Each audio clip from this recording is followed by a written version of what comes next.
So it's been a pretty rainy day today in Sydney. Seems like the perfect day to fix another camera. Let's go save another half frame.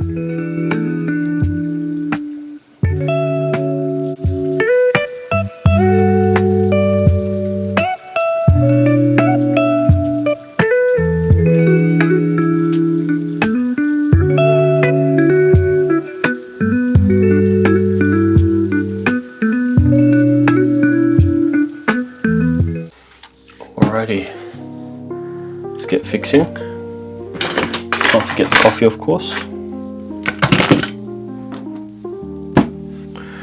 So these are the things that we'll need. So we're gonna need a screwdriver, preferably a flat tip. Need some pliers, so Leatherman always gets it done. Need some PTFE grease. So it's a fluid. So it's a thinner grease. This is a thicker grease that I use, and this is just for unscrewing bits without scratching them up. So let's have a look at the camera in question. So just based on what we can see, it looks like it's auto firing by itself. Yeah, usually it's meant to wind, cock, but it keeps going. Yeah. So a few other problems with this camera: the light seals are pretty screwed. There's a big old hole here, just because I think someone's gutted this for its tripod mount.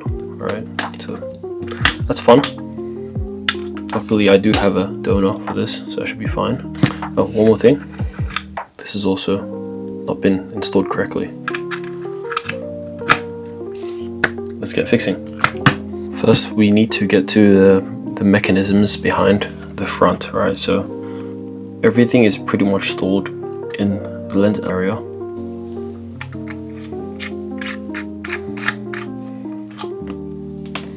Got 3 screws. You don't have to take them out, you just gotta unscrew them, right? Try to keep them in the hole once you unscrew them. Okay.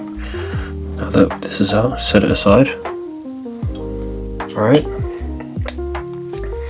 So that was the shutter speed ring popped off. So the shutter speed ring mounts into this shutter speed selection plate here, and now we gotta take the lens off before we continue. Right, so there's 2 ways to do it. Dirty quick way, get some tweezers like this. I suspect they should be fine. Yep, and we're good. Okay, let's unscrew this all the way. Element looks okay, I think. Probably open that up and give it a nice wipe down another day. Alright, so that's the aperture ring right there. Ideally you want to try to keep the aperture closed, but for the best, lift this off just like so. So someone's over tightened this or under tightened it completely. This is meant to line up like this. You see that, these red dots? I think that's from factory, but in case we missed or lose these, I'm just going to put a little mark here. Right, do 2. We can unscrew this pretty easily now. So this is going to be a bit of a trickier part. Don't jump to lifting everything out immediately. This is fine, right? Because there should be a metal ball somewhere here, unless they've lost it.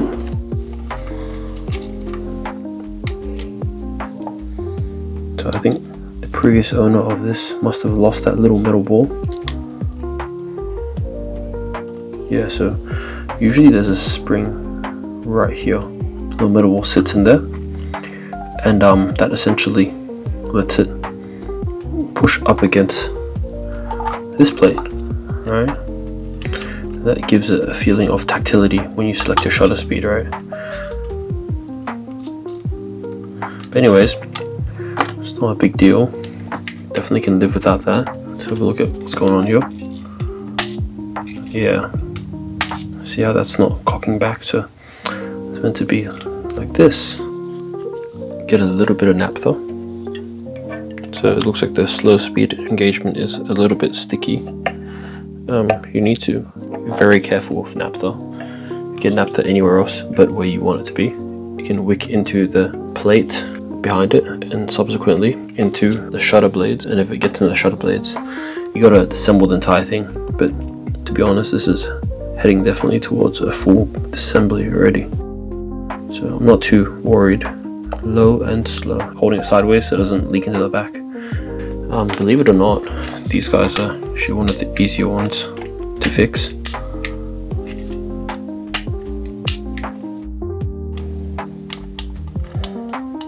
There we go.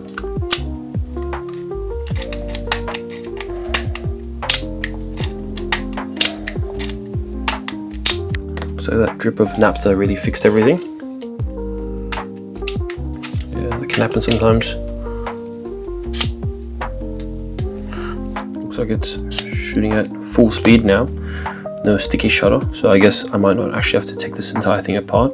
So usually with these, you can actually run into a bit of an issue where this arm here actually bends a little bit backwards or something like that. And essentially when that happens, you don't get enough leverage to actually cock this, right? So this is meant to cock, and sometimes this doesn't cock all the way, so you end up getting some of this, and you end up getting infinite roll glitch once again, you know? But this one's working pretty alright. It's pushing it nice and hard backwards. Right, so the other part of this equation is this ring. So this ring sits into here. This little thing pushes against this arm, and that prevents it from continuing to rotate. Right, so you see how it stops rotating, so that holds it actually. That's how it works. Anyways, I'll just release this. The idea is you want to just test fit it first. Right, so see where it lands. Okay, lands there. Okay, looks like it's enough pressure on that level. Alright, so let's reassemble. Okay, oh, by the way, this controls aperture if you're curious. So this is what the aperture sort of sits into.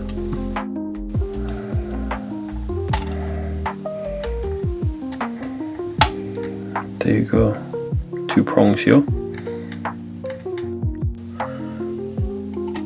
Like this, see how it's right there. Right, it's got to be in like that. Now you can screw this back in slowly. Make sure it threads, don't force it, don't cross thread it. If you cross thread brass, it essentially is unsalvageable. Like you need to be very careful. So you see that? Skipping. So now let's open it up again. Let's have a look what's going on.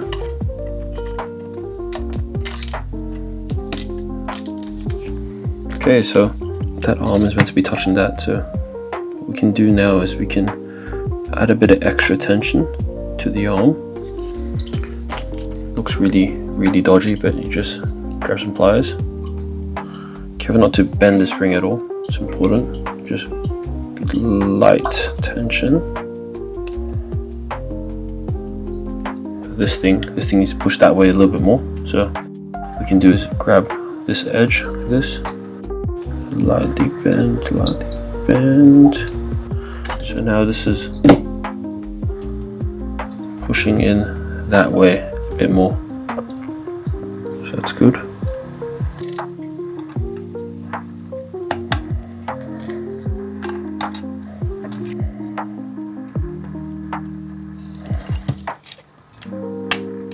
There we are. It's holding now. See that? So you want to see. We'll definitely have to do a full tear down of this at some point, just because, yeah, that doesn't feel good. Ooh, pretty rough. But hey, not everything goes to plan, you know. Let's put the rest of this back together. So how you remember how things go is the Copal X logo goes downwards, okay?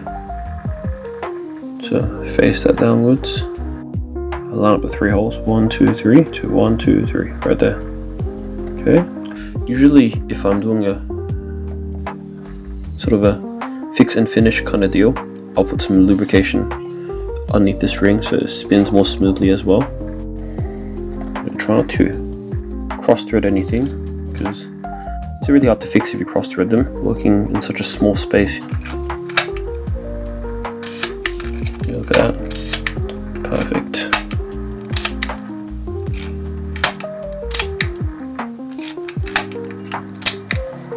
Sweet. Looks like the entire shutter speed range works.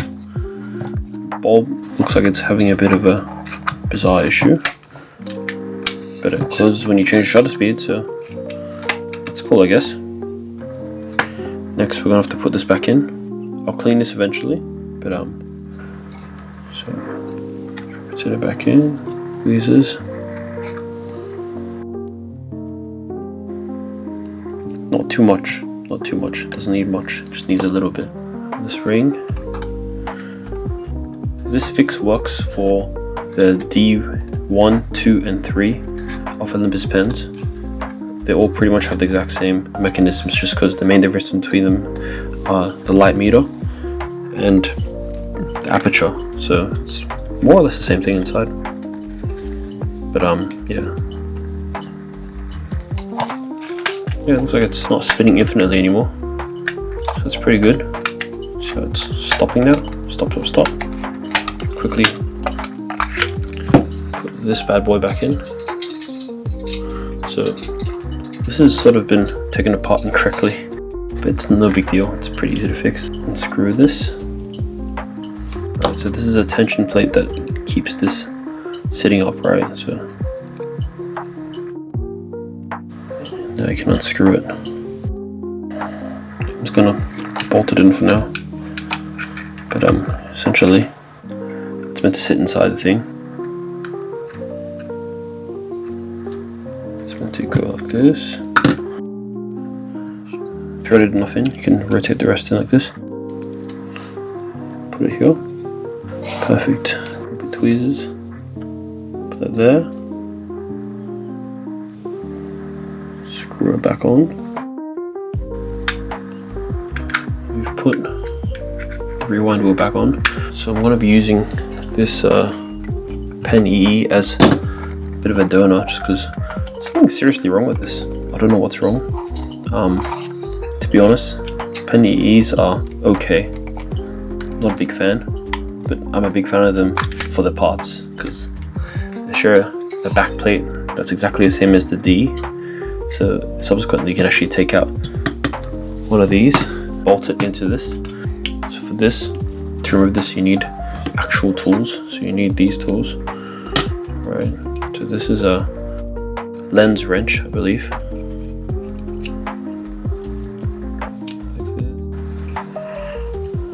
Lock them off. Perfect.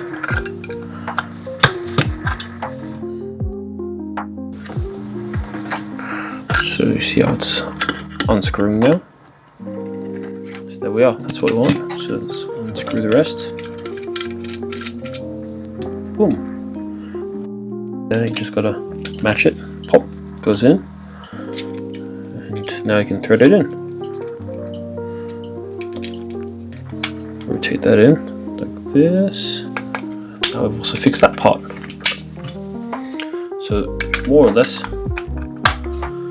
this is probably kind of working and okay. I think we're gonna have to do a full tear down at some point, but it's okay for now. At least we fixed these two problems. Hole here, and doesn't roll by itself. And the shutter speeds work, they're firing at the correct speeds now. Pretty good. Alright, guess this thing's been pretty good for parts. Thanks Pen EE for your tripod mount. It'll be appreciated. Fixed a few Pen Ds already, so fix this one. This is my favorite. This is my Pen D3. I showed in my other video, but I've put the olive drab skin on this one. I really like this one, so this is one of my favorites. So this Pen D is sort of like my classic piece. Keep it for the collection. The light meter in this one works, as you can see. Right, so